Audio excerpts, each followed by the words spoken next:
To the utter dismay of socialists around the world, we're back. You're listening to the Hour of the Time. I'm William Cooper. Tonight, ladies and gentlemen, is an important episode of the Hour of the Time.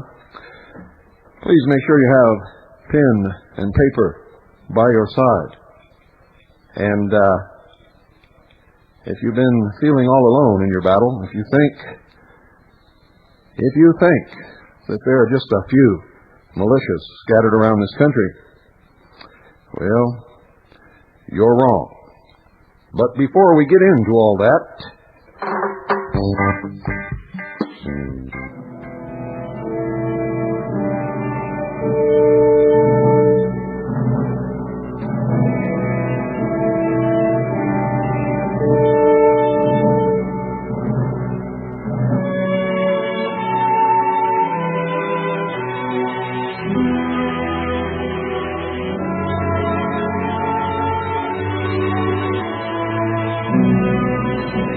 in your hands, my dissatisfied fellow countrymen, and not in mine, is the momentous issue of civil war.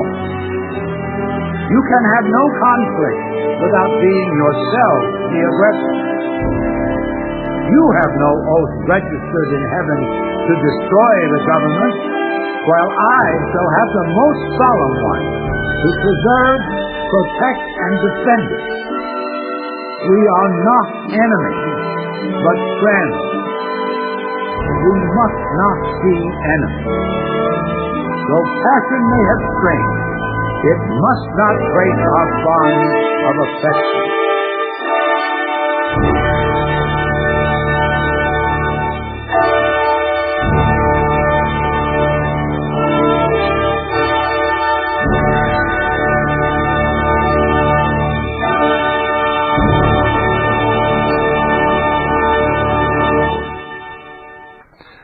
ladies and gentlemen, militias exist in all 50 states today. Just 2 years ago, there were only a very few militias in existence, and those had been in existence for many years. The current movement was begun by just 2 people in this nation, myself and Linda Thompson. You committed her a great disservice. For on the lies and disinformation put out by all our enemies, you have placed Linda Thompson as an outcast. And you're wrong. You see, many of you would not have militias if it had not been for her and for this broadcast. Wouldn't exist. We wouldn't have the propaganda advantage, nor would we be as prepared as we are if it had not been for Linda. And I think tonight, as you hear the content of this broadcast, you had better think about that. And then if I am right about you, the good people of America who listen to this broadcast regularly, you will write her a letter and apologize and invite her back into the fold. She is a great leader, and she has more guts than most men I've ever known in my lifetime.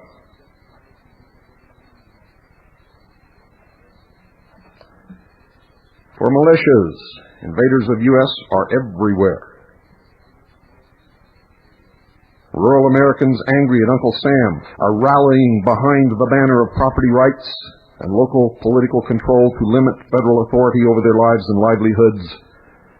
By George DeLama, Chicago Tribune.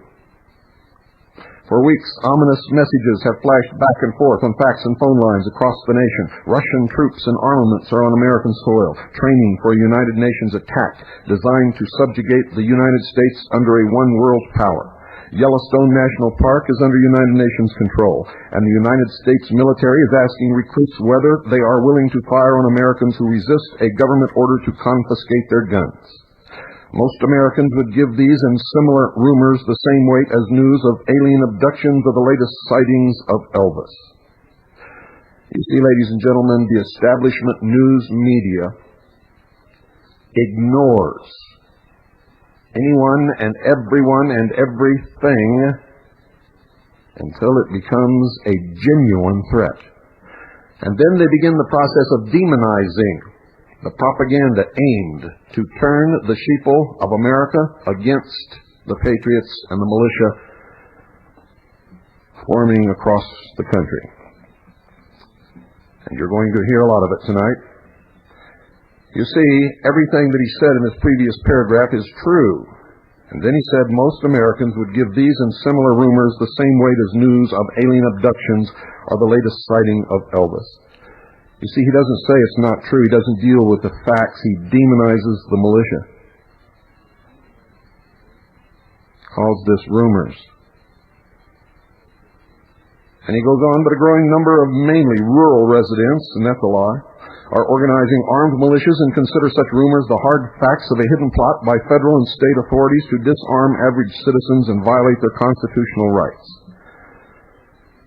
There's a feeling out there that if the government goes too far, there's going to be shooting someday, said Hugh McKean, a county commissioner in Catron County, Mexico, a bastion of anti-Washington sentiment, where residents are organizing their own armed militia. The militia movement is spreading across the country, and it goes on to 3 whole more columns on another page, and 2 columns on a page after that. Now, if you are politically correct, and they like what you are doing, they print stories that make you look good. If they don't consider you a threat and don't want anybody to know about you so that your movement will not escalate, they ignore you. When you are a real threat and they become scared, begin to tremble, begin to take it seriously, they begin the process of demonization exactly as they did to the Branch Davidians in Waco.